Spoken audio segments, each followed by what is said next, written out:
weeks ago, I went to my doctor's office. Went for my annual physical. I got there about 1 o'clock. I probably got to see the doctor about 2:30, so all things considered, that's not too bad. With all that extra time I had on my hands, I probably read every single magazine in that lobby. And I'll bet that somewhere on the pages of those magazines was every germ known to the human race. And if any of you in this room had brought my favorite food to me, and that's mellow mushroom pizza, by the way, and you set that pizza down right in front of me, I would have eaten the pizza.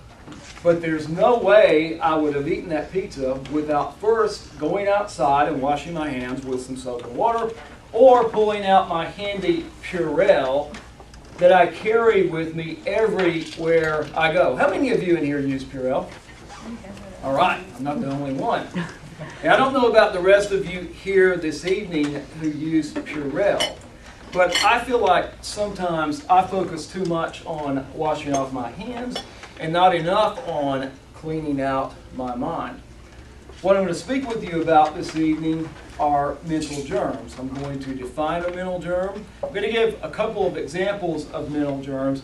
The most important thing I'll do in my time with you is give you 3 ways that any of us in this room can use to fight mental germs. What exactly is a mental germ? A mental germ is a negative emotion that does not benefit you, and it does not benefit anyone else either.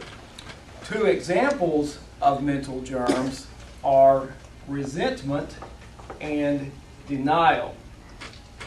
Resentment is the harboring of bitterness or animosity by one person toward another person or group that believes has harmed them.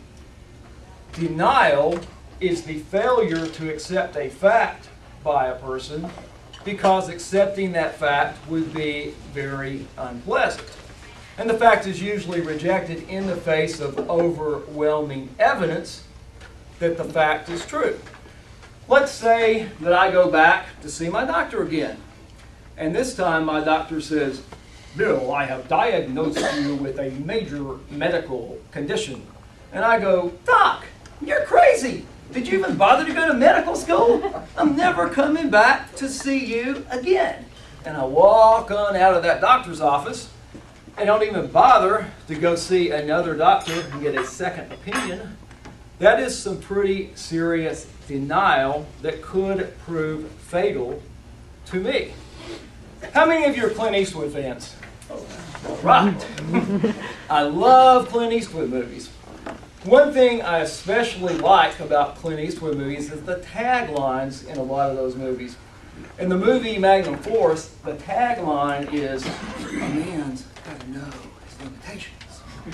And Clint, I couldn't have said it better myself. As men and women, we do have to know our limitations. I have a medical condition called ulcerative colitis. I've also had a struggle or 2 with depression. Because of this, I watch the food that I put into my body. And some of the rest of you out here may watch the food that you put into your body because of those medical conditions or other medical conditions. The first way that we can prevent mental germs is by focusing on what we put into our minds as much as what we focus on putting into our bodies. And I'm going to show you how this works. I meant to have a remote control. I don't have it, so pretend I have a remote control in my hand. The best mental germ blocker I've ever found is a TV remote control. And I'm going to relax watching TV. Oh, it's Alec Baldwin. He's got a funny TV show. Oh no, he's not talking about his TV show, he's talking about his political beliefs. And is that Ann Coulter on the same show as Alec Baldwin? Oh my gosh, they look like they're about to kill each other. Next channel, it's Cold Case. I love police shows. Problem with Cold Case is it makes me want to go out and shoot bad people, and I don't need to be going out and shooting any bad people today. Click next channel, and then the best button is that little button at the top that turns the whole thing off. Maybe, instead of relaxing with the TV, what I should relax with is just some time by myself. The second way that we can prevent mental germs is by committing to 5 or 10 minutes a day where we sit quietly and do our best to think about nothing. May we focus on our breath, breathing in, breathing out.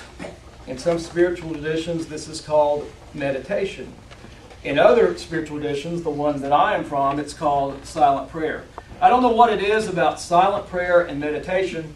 I just know that I have never met anyone from any spiritual tradition, including atheists, who have not benefited from a commitment to a time of silent prayer or meditation. The third thing that any of us can do to prevent mental germs is we can drive out the negative thoughts we have in our minds by replacing those negative thoughts with positive thoughts. As far as I'm concerned, we should all pat ourselves on the back for being in here tonight, because one of the best ways that we can drive out negative thoughts is by surrounding ourselves with positive people and by avoiding negative people. And I think that Toastmasters is a very good way to do both things. Ladies and gentlemen, what's the one thing that we all have in common? Toastmasters. Very good. And we're also all going to die. But I don't want to end on that negative note. I'll guarantee you we're all going to die. But I'll also guarantee you that if you commit to driving the negative emotions out of your mind and commit to driving the mental germs out of your life, that you will improve dramatically the quality of your life. Ladies and gentlemen, I believe that if just one of us makes that commitment, that we can change a person, we can change a state, we can change a country, and we can change a world for the better. Mr. Contest Master.